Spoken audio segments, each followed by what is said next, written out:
Hi there, my name is Claire. And I'm Ben. And we are Your Dental Besties. A podcast all things dental. Or not. No, well, it's not. Is it not today? Well, it kind of is. I want to give you an update. You know how much I love this topic, so I want to just give you an update on the most disgusting thing that's ever happened. Oh, we're back to this one. We're back to this one. I did like this one. Because I've had some more Okay. updates. Do you want... I'll read them to you. Yeah. Right. Okay, so in the previous podcast, just a bit of context, we both discussed the most disgusting thing that had ever happened, and I'd read a few things out from people that had written into the podcast. Yeah. So I'm going to do the same thing. From your face, these are gross. Yes. A patient threw up on my hand and my arm, projectile, whilst taking a bite wing. Oh my God, that just reminded me of another one as well. That is disgusting, but it has reminded me of something that happened to me. Do you know what? It depends. If it's like that phlegmy sick, I wouldn't be that bothered. But if it was like chunky soup sick, that's when it would be like... Shall I tell you my one quickly with relation to vomit? So I was in the army at the time, and why was I in the... He was a perio specialist. I was in his room for some reason. I must have been work shadowing him or something. Perio? Yeah. Well, I mean, being a hygienist, maybe I just wanted to see what it was all about. So he was taking an impression, and it was just after lunch. So like literally the next patient. And he put the impression in the patient's mouth. The patient started gipping. So I stood there for a second and I was like, what? Gipping. Gagging. Gipping. You know what gipping is? I don't know what gipping I love is. it when you don't know a word. Gipping? Is that Gipping. Yorkshire It thing? must be a Yorkshire thing. Gagging. You're like, eh. They never say gipping on Emmerdale.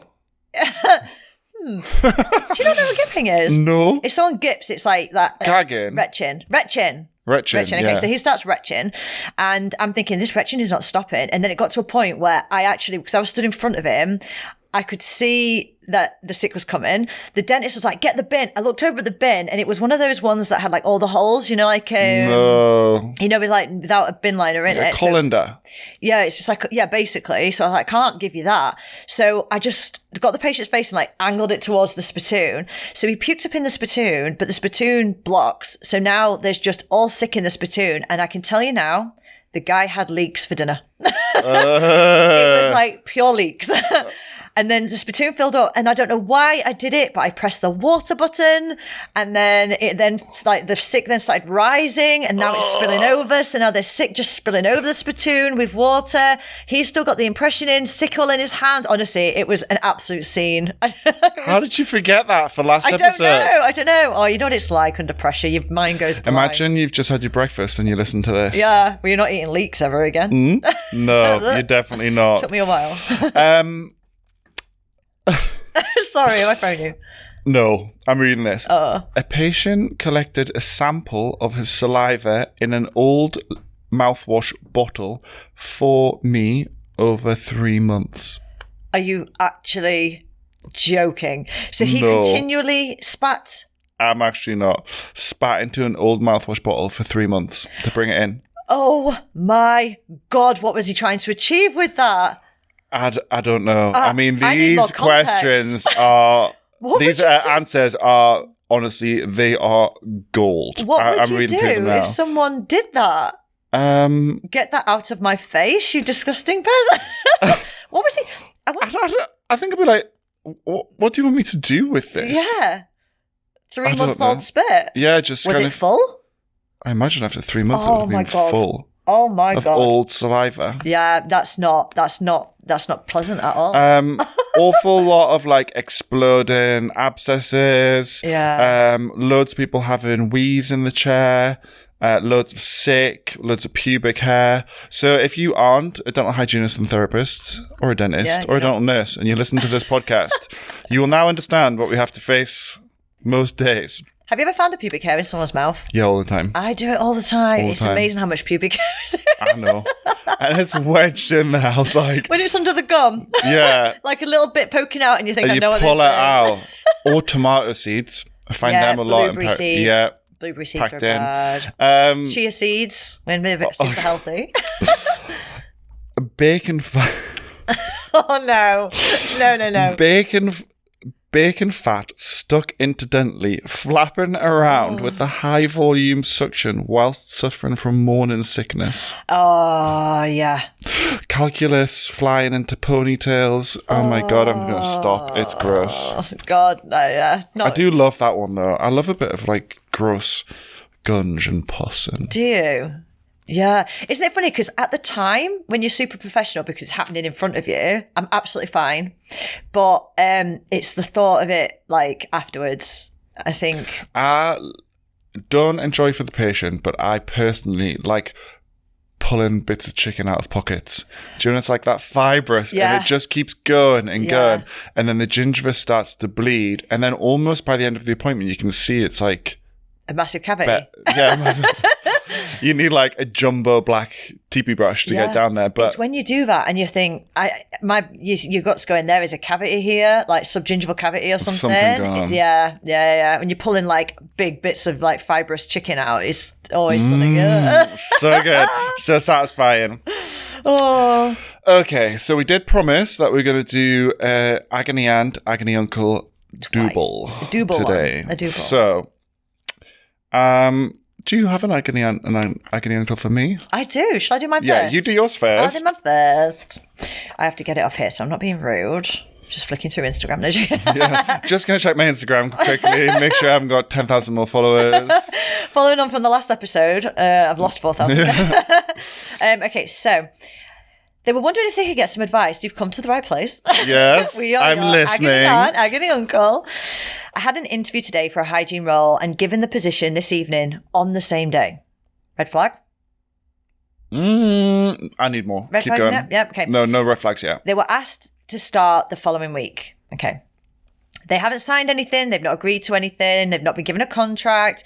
It all just seems very rushed. They don't have a very good gut feeling about things. They were told that they've turned down another candidate because they had to give notice. So this person was obviously available sooner. Mm-hmm. Oh, that makes you feel like they're... No. It's quite a long drive and they're newly qualified. So newly qualified as well. So that might be another reason why they're thinking. Again, I think if they're turning people down, I don't know. Am I overthinking? Is this normal? I think you'd want to know. The first thing I always say when I go into for an interview, and this is just experience, is why is the last candidate, or why is the last hygienist leaving? Mm-hmm. So why has the vacancy become available? Mm-hmm. I think that's a really good question to ask off the bat, because it might be... look, we've got 2 hygienists. We've just put a new surgery in. We've invested 150 grand in an extension and a new surgery. We've got waiting lists. We've got patients coming out of our ears.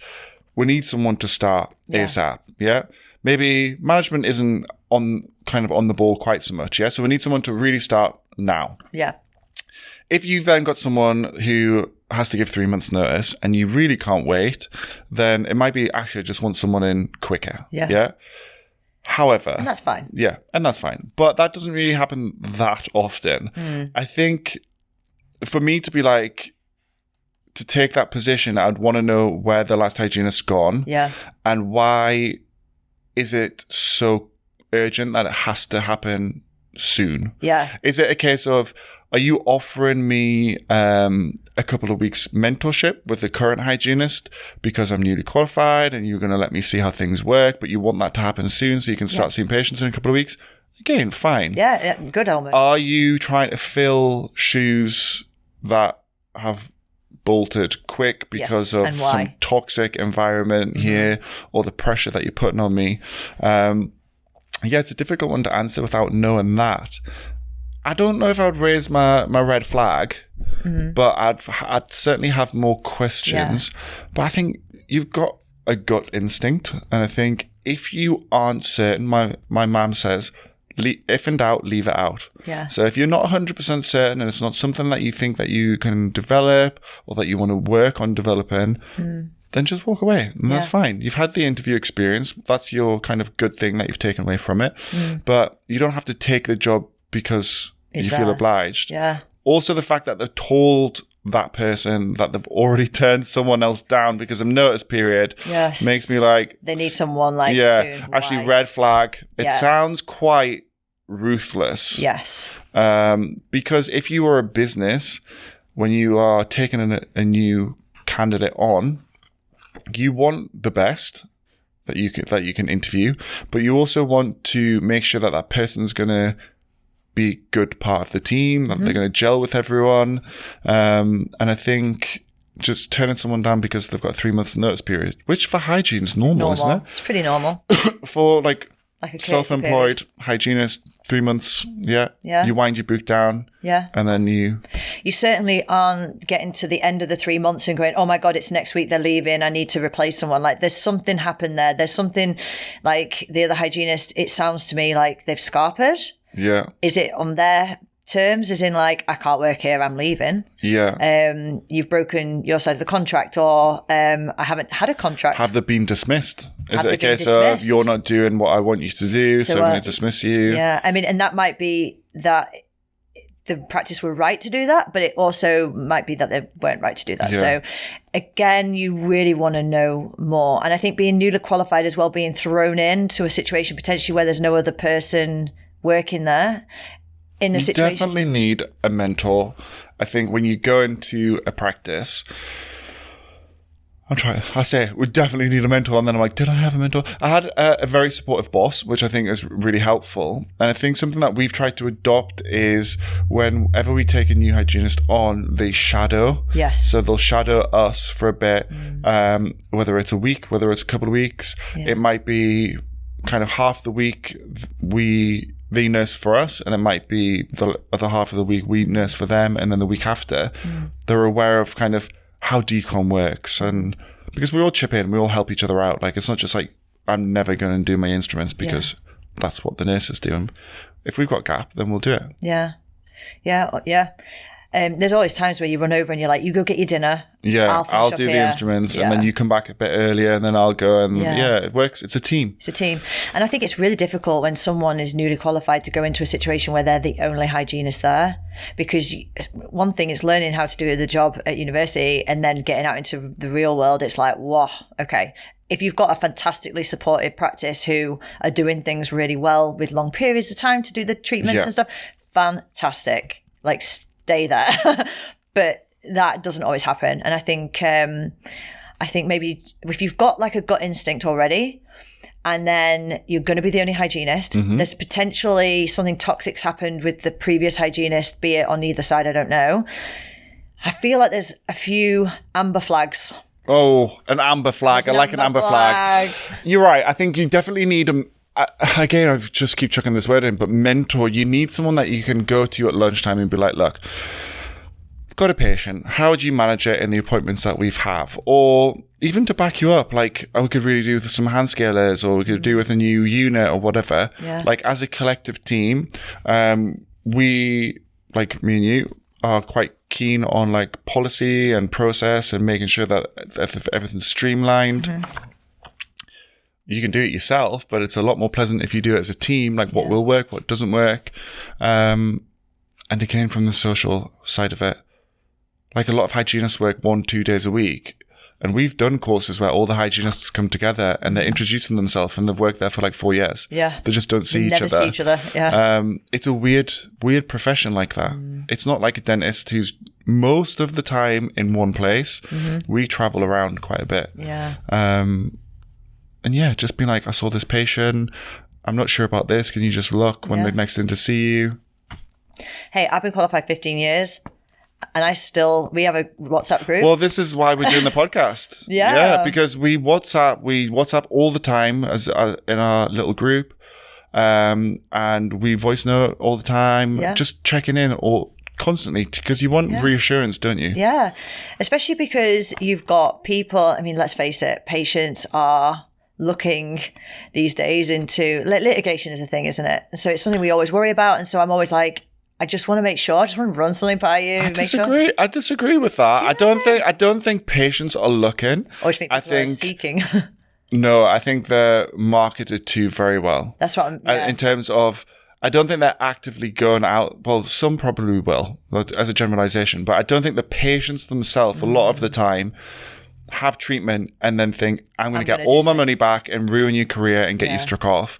I think something might go wrong, or they're not 100% happy. And instead of it being clearly communicated, or them going through the practice process to resolve the issue, there are ads in magazines where it's like, have you had a bad filling at the dentist? Patients you think, hear it well, on the radio, or on the radio. Yeah, actually, I have had a bad filling. I will just chat to us for a little bit, and then before you know it, the lawyers are in there, and they're like, right, we're going to get you £10,000. We're going to drag a dentist or a hygienist or a therapist for 3-4 years through kind of professional indemnity and inspections and stressful. I don't think there is enough awareness about the impact on dental professionals' mental health from going through all of that. Yeah, and seeing other people or hearing about it from other people, and then like the worry yourself as well if it was to happen.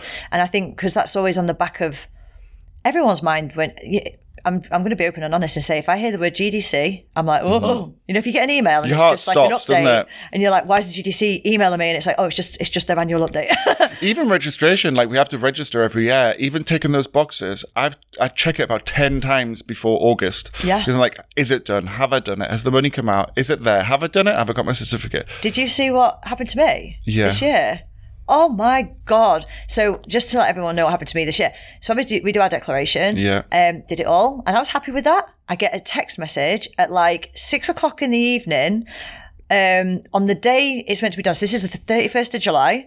And it says, you've not completed your indemnity tick box. So you've not declared, you know, your declaration is not complete. Your renewal is not complete. You need to do it. So I log on thinking, oh my God, I thought I did that. So I log on.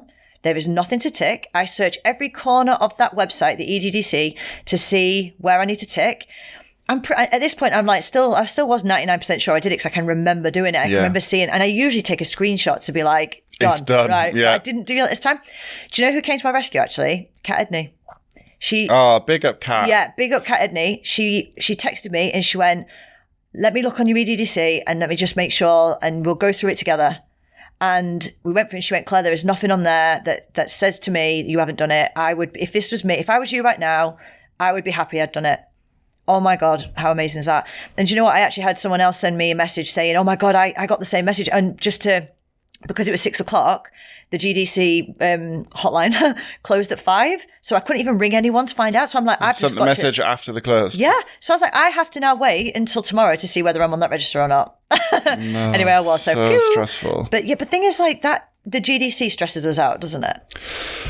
It does. I think they're putting a lot of work in to kind of reassure the profession. You got to remember that they are there to protect the public, not to protect us. That's like the purpose of them. It. Yeah. And I think, yeah, as soon as you see those 3 letters, you're like, but I do think this kind of whole sue-in thing, culture, probably from the States, like it's probably trickled over. I just think it's an awful experience to go through. If you are a professional and you've done your best for that patient, then it should be dealt with very, very swiftly. Yeah. So you feel reassured. Like 3 months, done, dusted.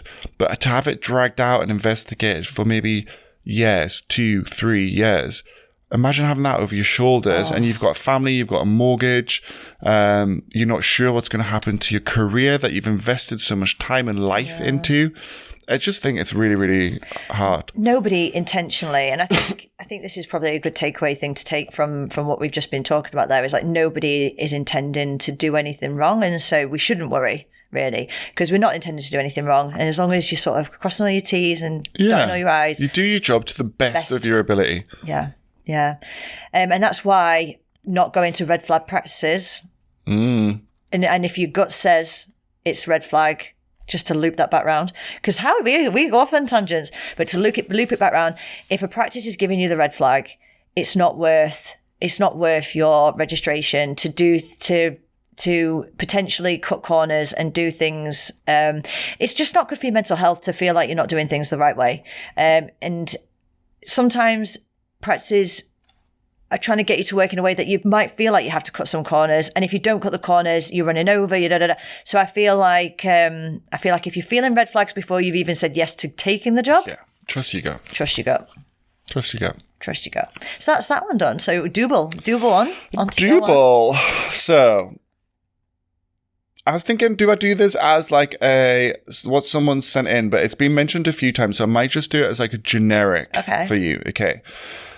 So you are self-employed in a practice. Yeah. You're paid an hourly rate, but you're not getting paid for the white space.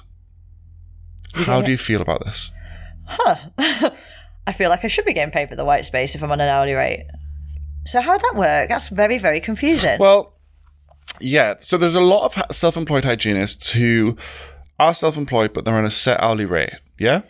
Yes, that's already a grey area because that sounds employed. Well, yeah. So it's employed, so there's no risk. But then to counteract the risk, the practices are now saying, we're not paying you for white space. So they get win-win and we get lose-lose. Yeah. So if there's a patient in the chair, they'll get paid. If there's not, then they'll not get paid. So the practice basically are trying to say, so that we don't, this IR35 or whatever it's called, you need to have an element of risk. So if the patient's not in the chair, you're not getting paid. Otherwise, it would be deemed employed because you're getting paid an hourly wage. So, I don't know. I think I'd be saying I want a percentage then, and let's make it proper. I think percentage, everything should be percentage. Yeah, because then that's if you want me to be self-employed, let me be an actual business. Which we've talked about before. You are your own business. You're going to run it how you run it. Yeah. Yeah, I think hourly rate on a self-employed contract is, bear in mind, you go in, all the patients are technically owned by the practice. It's the practice chair. It's, if you've got a nurse, it's the practice who employ the nurse. The equipment is all usually owned by the practice. And then you're there self-employed. Fine if it's a locum, I imagine, because you don't keep going back. But if you're there for years and that's been happening, then really you should be on a percentage. Yeah. And it'll be higher than your hourly rate that they're giving you. Yeah. Or percentage, And that's why they want to pay you an hourly rate, I'm guessing. Yeah, so they want the cake and they want to eat it. Yeah. So it's an hourly rate, which will be a lower percentage. Yeah. And then they don't want to pay for the white space. So how would you, what's your advice? My advice would be, I'd be putting something together to say I want to get a percentage, and then why I think it would benefit both parties to do that. Like, it's an incentive for me to increase the amount of money we're bringing in as a practice, because the incentive for me is the more I'm doing, the more I'm making. Yeah. I'd be putting a case forward to say that it's a very grey area keeping me on a hourly wage. And they might not, they're probably thinking, we've always done an hourly wage, but now we've got this issue here. The accountant's probably flagged up, this sounds like employed. So to counteract, we'll do it this way. And so they probably, hopefully, innocently have put that case forward, and it's not all about just wanting the cake and eating it. But maybe sort of politely make it aware that that's how it comes across. Like, it seems that way. So if we're both eating cake, if it's a percentage. Also, to counteract that, obviously I'll be making more money, which means I can make better investments in my own business and maybe see me more as a consultant in your chair, providing you a service to your patients. Yeah. And so I'm on a percentage, which is, what I would say is, say, 40%. And then I buy my instruments and I buy, I don't know, the powder for what, do you know what I mean? Like, and sort of come to some sort of agreement that way. I've seen that done before, where the practice will charge the hygienist, so it might be a higher percentage, but then they'll charge them like surgery rent for the day. So like they're renting that room, which I thought was quite a good idea. Yeah. I think there's two issues. One, it's the hourly rate, but also white space. Like, what do you do in your white space? Because if the white space isn't good for business, it's not good for you. Yeah. So, if I'm honest, and I'm a little bit different to other people, I don't have a lot of white space. This is, pre my current sort of situation where I'm building something out of clinic. But when I was in clinic, I didn't actually have a lot of white space. In fact, that was part of my problem, is that there was no white space. And I had loads and loads of patients to see, and it was just me. So that was my issue. If I had lots of white space, I have a lot of extracurricular jobs that I do. So I would actually use that time wisely for that. So I'm not necessarily doing it at home. But take me out of the equation because that's not a normal situation. To reduce the amount of white space, I would be calling patients further down the line and bringing them forward, as long as it's not obviously bringing them 2 months forward. Yeah. You can't have just in them 4 weeks ago. But if I had a waiting list, or I had a really long waiting list, and if I did ever have patients cancel like within a few days, my waiting list, you'd get someone in there. Yeah. Cancellation lists really, really helpful. Really, really helpful. So I'd be using my time to do that. CPD sometimes as well. I just get like a couple of little CPD bits and bobs in, just on Isofarm. I just used, I think it's called something else now, but I've always just keep calling it Isofarm.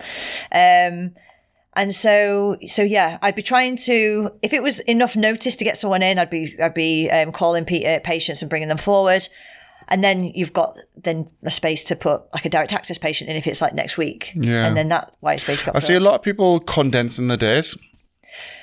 And I think, yes, if there's I'm enough not a notice, fan, to be honest. If there's enough notice to condense your day, so if it's on the day, then you're messing patients around on the day. Yeah, because someone might have taken time out of work, they might have arranged childcare, and I know that you will be sat there around waiting, and it might be, okay, you're going to have to sacrifice it, but it's then that patient who's been rearranged might be like, well, I don't want to come back. Yeah. I think something that I found really useful is messaging going through the days in everyone's diary in the morning and seeing who hasn't had a hygiene appointment. Yeah, I've done that, messaging the dentists and just saying, just so you know, I've got gaps today at this.